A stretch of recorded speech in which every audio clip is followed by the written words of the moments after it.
The Dismal Future Red Zone is one of the most controversial events in Dokkan's history. Each fight having large difficulty spikes as well as being designed the same way has left a sour taste for most players, especially the final fight having some of the most unfair mechanics we have ever seen. But luckily it is no longer the hardest Red Zone for both versions, and as we get closer to the sync we can forget this event ever existed. But we aren't there yet, and I am not done with this fight as we continue the Dismal Future Red Zone 200% category leader challenge, where we take every 200% leader into this fight with some simple rules.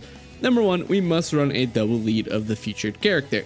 Number 2, the team must contain characters that are on at least a 170% lead of the featured character.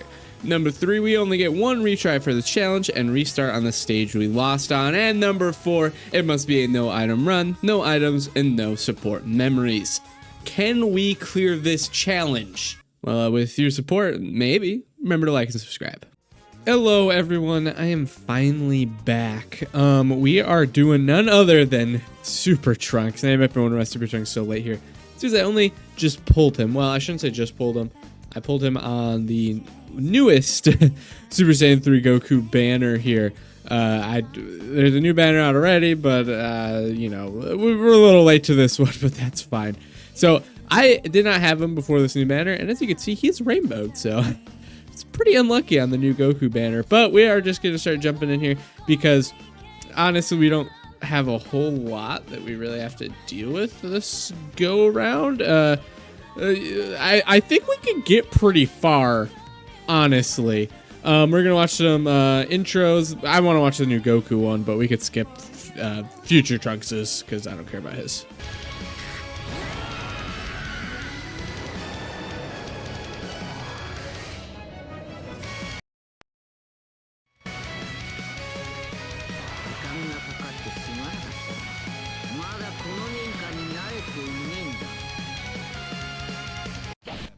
Hey, that one is pretty cool. I definitely like that one quite a bit. I know some people, well, I don't know if I saw a lot of people complaining about his, well, there's definitely some people complaining about his animations. There's always some people that are complaining about his animations, but I thought his animations were quite decent. I definitely liked them a lot. But I mean, his intro goes pretty hard. I wish it was longer. There are much longer animations or intros that aren't as cool, like God Goku's. It's not bad, but I think it's a little too long. I mean, obviously you got Golden Frieza's who's super long. Basically, I wish he did more screaming, and I wish it was longer because that is like one of the coolest moments for sure. So I definitely wish it was a little bit longer. Yeah, we're able to run him on Super Trunks' team. Super Trunks' team got a pretty big buff by being able to run a lot of these Super Saiyan 3s, because I'm pretty sure most, if not all, Super Saiyan 3 Gokus are on Mastered Evolution, which Trunks leads, which I guess we should go over that now. Trunks leads Mastered Evolution and Android/Cell Saga. Now, he needs, I believe, 3 Android/Cell Saga allies, and I think it's other than himself. Like, the friend leader counts, but you're going to need, like, 2 additional on the team if you're on the same one. Come on, Vegeta. You're looking bad. To be fair, Vegeta is not on a 200% on this team because Future Trunks, I mean, technically he's Future Trunks, but Super Trunks, he's 30% extra to make it like 200%. I believe is, I'll have to double check, but I know that Earthbred Fighters is one. I feel like the other one is Rapid Growth. That doesn't really make sense, so we'll take a look at it.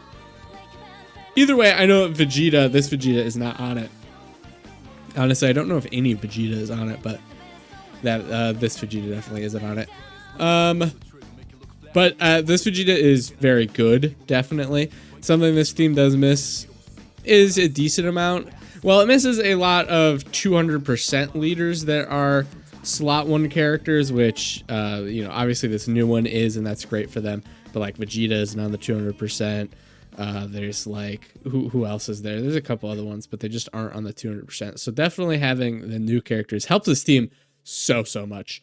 Let's just double check here again. That's the wrong thing. That's the wrong thing. It is rapid growth. Okay, so big brain, super smart, but either way, he's not on rapid growth. But most of everyone that's not a Vegeta, assuming this guy is non-rapid growth, let's double check here. No, he is. So everything but Tech Vegeta is on a 200%, which is very nice, of course. But like I said, not a lot of characters we bring other than Tech Vegeta. We definitely have to bring him, just because we need another slot 1 character. So as far as rotations go, I do want to keep Super Vegeta and the other Vegeta together on rotation, and then try to keep the 2 Gokus on rotation together, because that Super Saiyan 3, the Super EZA Goku, is on Majin Buu Saga, so he does the requirements for Goku's intro, as well as his guard that he gets as well, which is obviously super duper important. Very, very good for him to have that.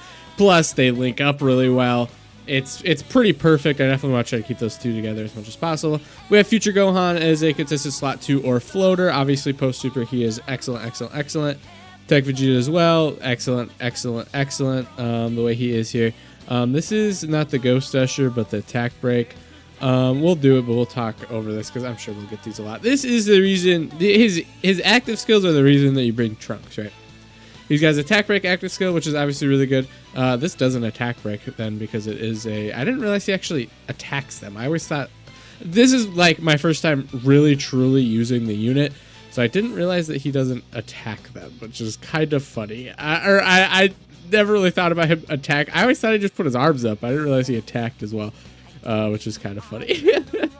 But anyways, so he attacks them. Good to know, good to know. Good to know. The reason you bring him is for, I mean, the attack break is nice, but he gets the Ghost Usher after he transforms. And of course, his transformation isn't an active skill, so he'll just like transform, which I never really thought about the point that he does that, but he does, which is a little unfortunate, because if you want to try to save the attack break, I don't know if you really need to save the attack break, because it's just an attack break. You know, but you could potentially miss out on it if he transforms before you could use it, which can be disappointing, but I don't think it's the biggest deal. But you do bring him for the Ghost Usher. Now, I think Super Shark sucks. I don't think he's a very good character. I mean, you could see there, I don't know if that was the friend one or mine, but I mean, mine's rainbowed, so. But either way, he's going to be taking a little bit of damage. And this is him with his 50%. He needs all the units he needs just to get a 50% chance to dodge. Or not to dodge. A 50% chance to guard. Which is like really bad. He's heavily restricted, and then it's still only a 50% chance, right? So which hurts him a lot. It's probably the thing that hurts him the most, honestly, is how restricted he is, and then it's only a 50% chance to dodge. It's not very to guard. Sorry. To guard, which is really good. I mean, you know, but it just makes it really weak. And then, you know, you're forced to transform with him when you reach the, you know, when it's time to transform with him. You are forced to transform with him, which is a shame, because when he does transform, he does have 3 turns of just full guard. So you definitely could miss out on that. You know, maybe you don't want to transform him right away, but you're like forced to, and now you're wasting the only time he actually has guaranteed guard. But either way, I don't know. I think it kind of sucks. So we're not running him on any rotations. We're going to like float him off. And if we get his extra stuff, then that's nice. And if we don't, then, you know, at least he has honestly a good team now. I would argue not a good team before, but he has a good team now. So good job, Super Trunks, for getting a bunch of Super Saiyan 3 buffs for some reason. All right, here we are against Cell. I think this one should also be pretty easy. Maybe it depends on our rotations a little bit. But Super Vegeta gets a buff against Cells. What's his name? Trunks has a buff against Cell. We'll take a look at it here. Intros are still on, so we're going to see Goku's again. That's not a big deal. It's a new one, but we're not going to listen to it. The problem is we did get Vegeta and Goku in the same rotation here, which is a shame, because they are our 2 very good slot 1s characters. We are still running Super EZA Goku, because he should be fine, even though he has type disadvantage. But I would say overall he should be fine. As long as he isn't taking a super, then for sure he'll be fine. But normals, everything like that, he should be fine. We're gonna need 4, so we get that from the STR, unless these open up. Perfect. Okay. None of these characters get a boost against Cell. It would be kind of weird. Ooh, Boom! Yes. Oh, he got that counter, super attack counter. Very, very nice. Obviously, we love that. Now, what I wonder, because your effects don't, well, your self effects still apply. Yeah, he still got the attack up. Even though it's countered, he still gets a super attack effect. That affects him, but not us. You know, if he's stunned, that wouldn't work. But since he does raise his own attack, that still does work. Which, I mean, whatever. I mean, this guy gets 16 million crits, guaranteed crits, but only one. Wow, I don't know. Turn one, I don't know how often I've seen him only do one super attack. He needs to do multiple because he raises defense on super. So that hurts a lot that he just took that much damage. Yikes. Okay. He can also dodge. I don't know if you guys do that. He can also dodge, which he decided he didn't want to do apparently, but he can. He definitely can dodge. And then VG takes 108k. All right, I didn't expect to lose against Cell, I'm going to be honest, considering this team. But, all right, let's see if I can switch anything up. Take super easy Goku off there, because apparently he's taking a lot of damage. All right, my bad. All right, here we are back. So if we have to bring another Majin Buu Saga ally, because we are taking one off, so that this guy can get his intro and, of course, his other buff. So we are bringing Int Gotenks, who I think is a very, very good character. I've talked about them a little bit here. Key is a little rough because we have two of the same character on the same rotation here, unfortunately. Although Super Trunks does get a buff against Cell enemies, so let's hope that buff actually does something. I don't remember what it is, so I really, really hope it actually does something. But anyways, I do think Gotenks is really good. I've talked on and on about him versus Kefla. I do think Kefla is better overall. I've used Gotenks. I think before I've said like, I'm like, yeah, you know, Gotenks super earlier. I'm using him a lot more. But I have used him quite a bit now at this point, and I will say that we're taking a lot of damage. I will say that I definitely think that Kefla is better than Gotenks. For a couple reasons. Number one, her final, you know, Super Saiyan 2 Kefla just comes out faster than Super Saiyan 3 Gotenks. You get it guaranteed. You just get it. Helps a lot because they are both, I mean, well, I guess I won't get to finish my point. Basically, Kefla better than Gotenks. I mean, that's what happens when you run a leader that came out in 2022. Oh, wait, no, actually, he came out in 2023. He's not even a year old. And oh, he came out on global. Oh, after this Red Zone came out? Interesting. I mean, you could argue no links, but he died because he didn't guard. Which, you know, I'd like to remind everyone, the ladies and gentlemen of the court, I'd like to remind you that he does indeed get a 50% chance to guard all attacks, and there are 3 or more Android/categories allies on the team. And it's not other, it's 3. Or more, which is a lot better than when there are another 3 or more. Never mind. So he himself doesn't count, but the dude, 50%. He needed guaranteed guard with that. Like he needed guaranteed guard for that insane a restriction. Wow. I mean, they fumbled on him really, really badly.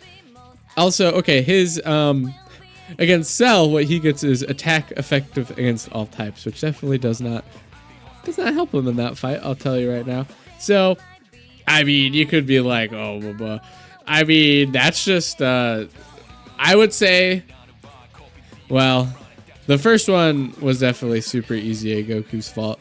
That sucked. But I mean, the second one was the character we were looking at being bad. So I think that's the best way these videos can end. Honestly, honest to God, I think so. I'm yapping a little bit more here, but we're only 13 minutes into the recording here, and I spent so much time on the thumbnail, so I'm going to keep yapping, and you are going to listen. And also, it's my first time back for a while, in case you don't know. I said this last time I came back, but I was sick with pneumonia. It came back. I was out for about a week here.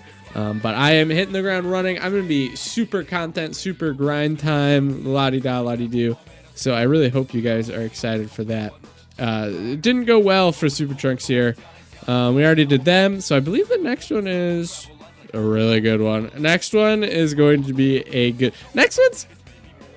Here, I'm betting right now. Next one is the one where we win. Yeah. Next one's where we win. All right, see you on the winning one. Bye, Super Trex, you bum-ass loser.